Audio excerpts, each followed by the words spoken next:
I told you I'd seen.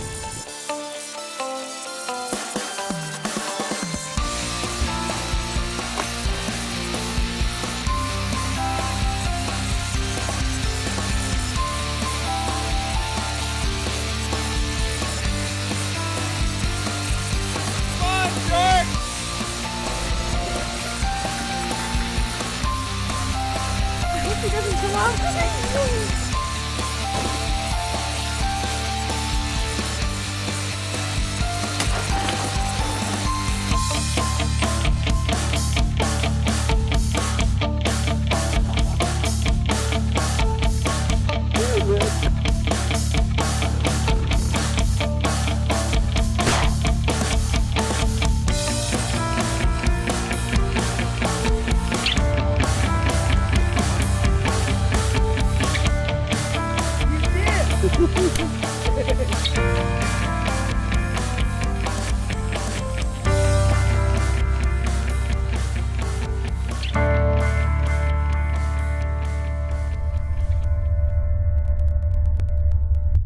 We went to a pheasant hunt and a hockey game broke out. The weather all across the country had been nasty, but here in Aberdeen, it was calm, it was November. The birds are there. Put the time in, you're gonna get opportunity after opportunity. This one.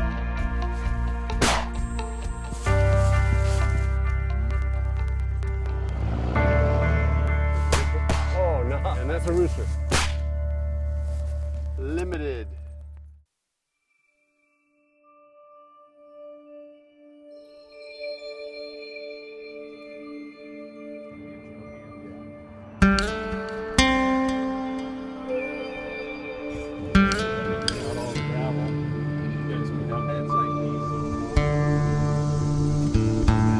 We're going to stop in here at the American Legion post. We're in Brentford, South Dakota, and we're going to get a little breakfast. We don't start hunting birds here until 10 o'clock, so let's lay on the feedback.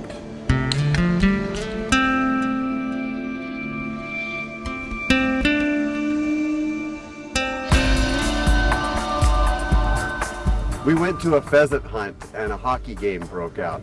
The weather all across the country had been nasty, but here in Aberdeen, it was calm, it was November. So what's your dog's name? This is Gretchen. A face only a mother with love. Well, Gary, I'd like you to meet Jim Kleps. Jim. He's a farmer here that's stripped out some corn for us. You can see he's got all his equipment here waiting for us. But a lot of these birds are in this corn. Yeah. And by stripping it out, we put them into narrow areas. Mm-hmm. He's nice enough to leave these strips for us here. Yeah. We're going to hunt him quick. He's literally going to come right behind us. Right behind us and clean Yeah, up. we clean got to up. keep moving. So Yeah. I stripped this all out. There's quite a few quarters right here together, and we just narrowed them up so you could find the birds. The birds are all in the field, in the corn, you know. Yep. So at least it'll be fun hunt. I haven't hunted standing corn for several years, quite a few years. I'm really excited about this. Yeah. We're gonna have, from the looks of it, nobody's giving me the download, but I think what we're gonna do is we're gonna have drivers and blockers, and we'll probably switch that up. But we've got a narrow belt of standing corn that has been narrowed even more since yesterday, which means whatever birds are in this field are gonna be mainly in this tall stuff. And we're gonna work through the tall stuff. We're gonna push birds out to the people in front of us. This is so much different from the way we generally hunt out west. We're usually in smaller parties. A lot of times hunting on preserves with a mixture of wild and planted birds. And here, these are all wild birds. We've got a lot of guys, a lot of dog power, and we want to work together. This isn't a lone wolf hunting situation. This is working as a team and using strategy. And so the farmer has helped us out quite a bit by narrowing the focus for our hunt today and leaving these narrow belts of corn. We're hunting pheasants and it's roosters only. And so we're taking our time and we're being selective. Nice to see. I think we got every breed of dog out here ever made. That's right. That's right. What we'll do is we'll just kind of horseshoe around this thing, just kind of capping off the end. Then get any that try to squirt out the side or squirt out the edge. What's happening right now is the hunters are getting to us. They're walking in a line. There's hunters on the other side of the corn. There's probably hunters in the corn. But there's also dogs in the corn. And they're moving the pheasants down. And the pheasants are running this way, and they're running that way. They know that they're going to come to the end of this belt. And when they hit it, some are going to go out the back.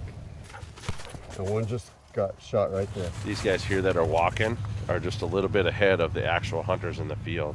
They should really be hanging back. This is where it's going to happen, if it's going to happen. They're all lining up right here in front of us. Look at all those dogs.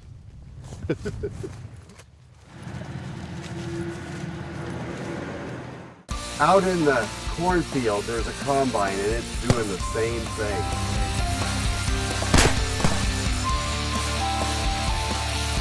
That's one.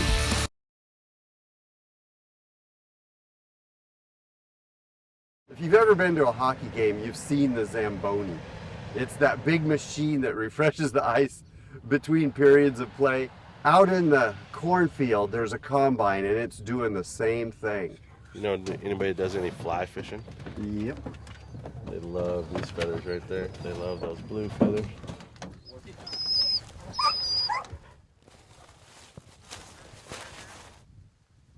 There's a bird coming out there. Came up, he turned, he caught the wind, and he went back that way and didn't get hit. Rooster. Some will make it all the way down to the end, and some are going to come out left and right on both sides of the corn row. You just try to anticipate where they're going to be while you're doing your job as part of the team. Looks like we're done with that one. We're going to end up that red and white barn. We're going to hunt some more corn strips. I didn't score in that first play. In fact, very few on our team did, but I lobbied the coach to put me into a different position on the next play. I would say if you want to be a flanker here, Yeah. that'd be That's what I was good thinking. thing. Yep.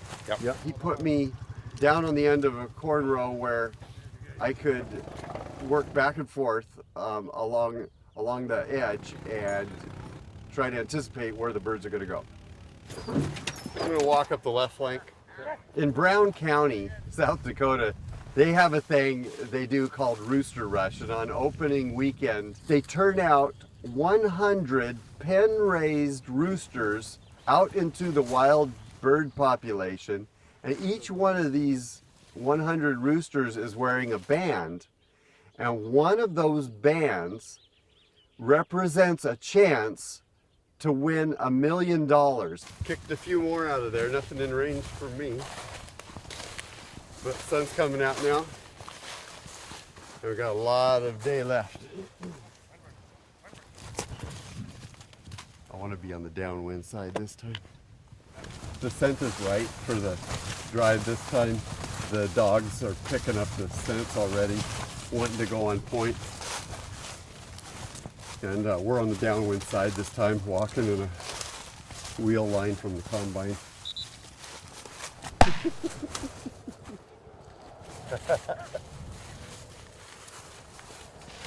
There goes a hen. There goes a rooster. Flying into the wind. You got to be looking around.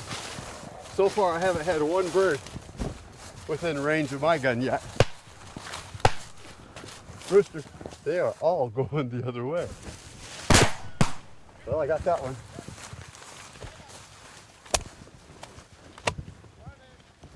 There goes one.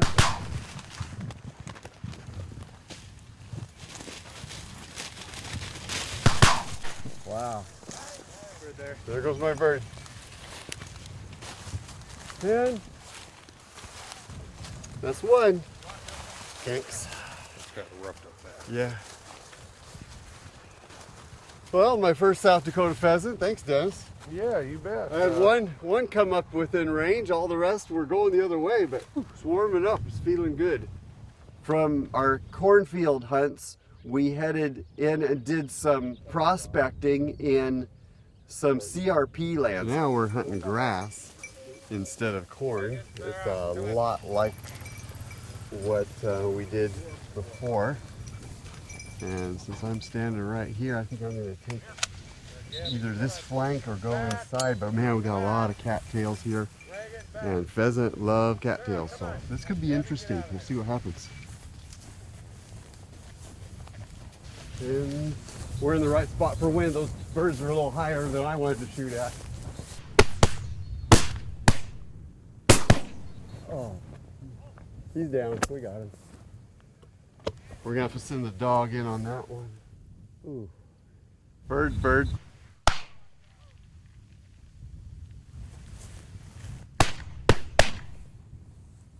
That was a pretty good little patch of grass by the standards of the kind of hunting I do. I'm used to. A lot of birds came out of there.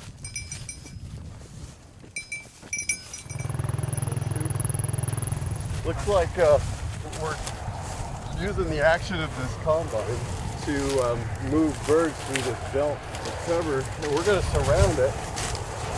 And here comes the first bird popping out. Here we go.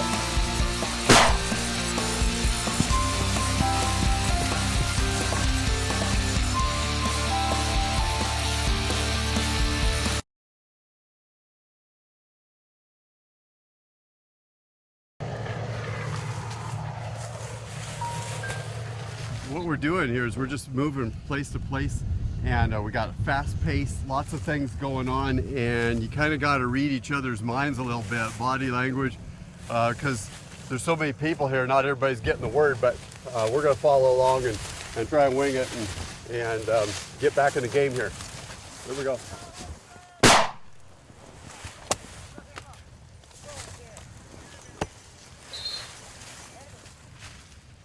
Oh, we got these rigs coming up behind us.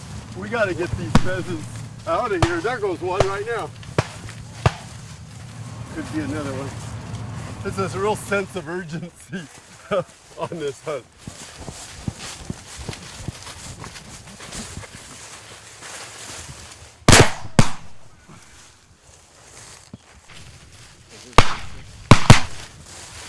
Nice shot.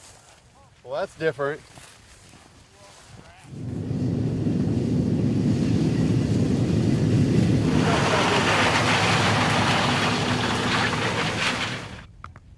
South Dakota corn. It's about 10% moisture content. A little bit better than the last one. It all looks the same to me from out west. Flat ground, these little marshes and stands of corn and grass. Okay, we're gonna do one last field, and the guys are yucking it up, and so what that means is the birds are checking out already.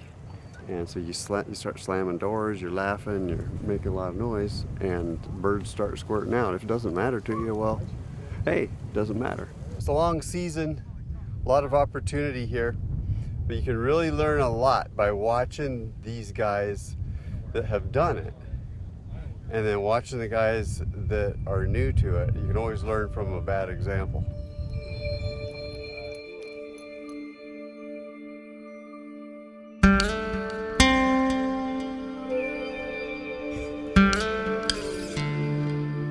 If you wanted to imagine what it was like to be here at the railway station and coming through Aberdeen in the 1940s, you don't have to look very hard.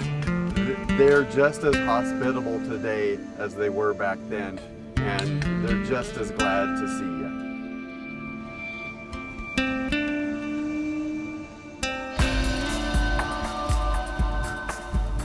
What we've been doing here to try and preserve the habitat is we have not been tearing up our sloughs and have not been farming a bunch of the habitat, and we've been keeping our CRP intact, trying to do things that are indicative of a good natural bird population, and it's good for the deer, and it's just good all around for wildlife.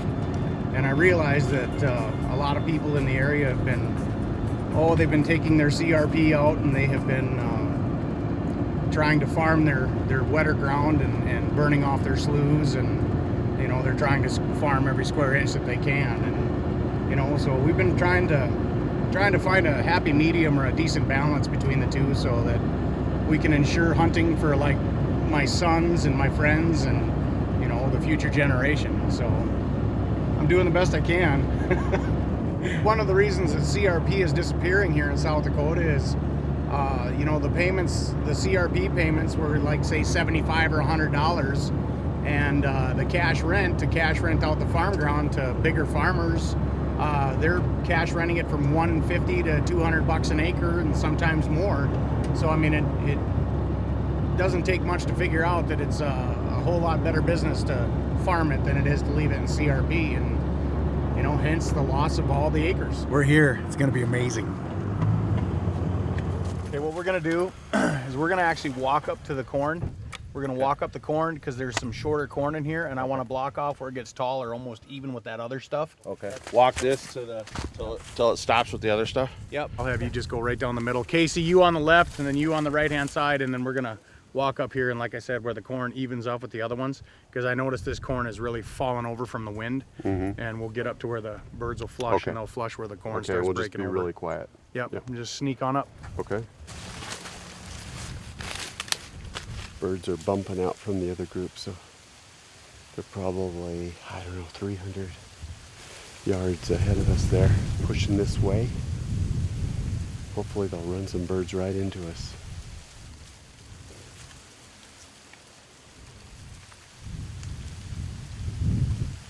There we go. Hens. Okay. All right. The dogs are excited. Maybe they burned a little energy off, and we can work a little closer this next time.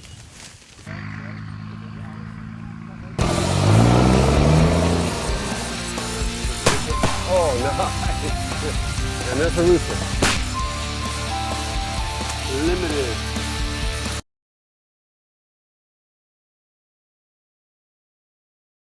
Birds busting out already.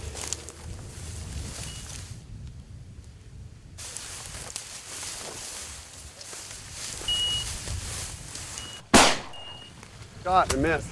Okay, that was a good hunt. The birds were just popping out of there. Didn't have any really good shots, but I had one that I could have made. I just missed it. And let's go find some more. God, so I figured for sure. I know. You'd think. Yeah. Thanks, Cody. Giving warning shots. I was being serious. So the birds are over in this strip or in that strip there. Okay, do you want to go in the one next to the tractor or the one right next to that? I'll go the one next to the tractor and then just keep moving over this way. Sounds good.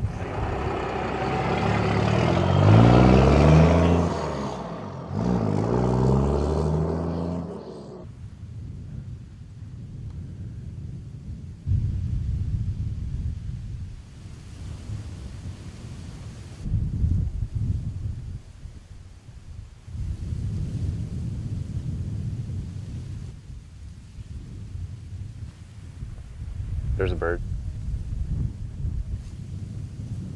Catching that wind. Bird. There's a rooster. Oh, nice. Good. Nice shot. That worked. A lot of hens came out of there. And that rooster. Wow, that was a nice shot. The last 2 days we've hunted on farmland that's been leased for hunting. And in this case, we're hunting on farmland that is managed for pheasants. And so there's a real distinction there that I noticed. We're in a season where the biologists have said there's fewer pheasants around than in a normal year, but you sure couldn't tell it on Cam Wiley's farm. Okay, it's corn row to corn row to corn row, and we're just kind of a hopscotch through the corn kind of a deal. And I gotta be ready. I'm gonna take the flank this time, and we're gonna get right after this. I'm gonna flank, and I'm gonna be 20 to 30 yards up in front of the rest of the walkers. Hen going up. And that is a hen. Hen. And that's a rooster. All right.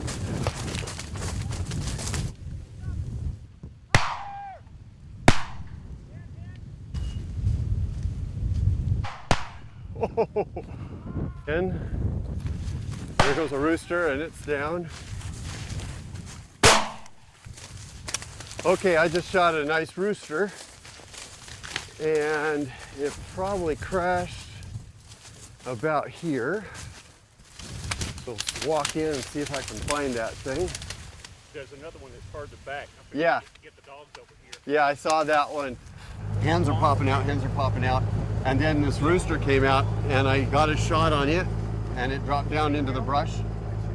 And then I spent a lot of time walking after that one when lots of other roosters are coming out with that I could have been in place for. And then got another shot and dropped that bird down into the corn. So some pretty good shooting there, not just on my part, but on a bunch of the guys did really well in there. A lot of birds in that pass. A rooster already peeled out of here while we were standing back there. And right there.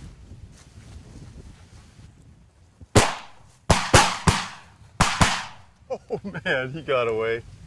There goes a rooster. Over there. Well, that was a circus.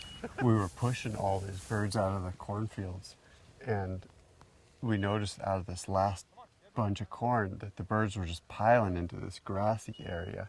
And it's harder to hunt. The grass is really tall, and we're just fighting our way through it. The dogs are really struggling, but they're picking up a lot of scent. There goes a hen right there.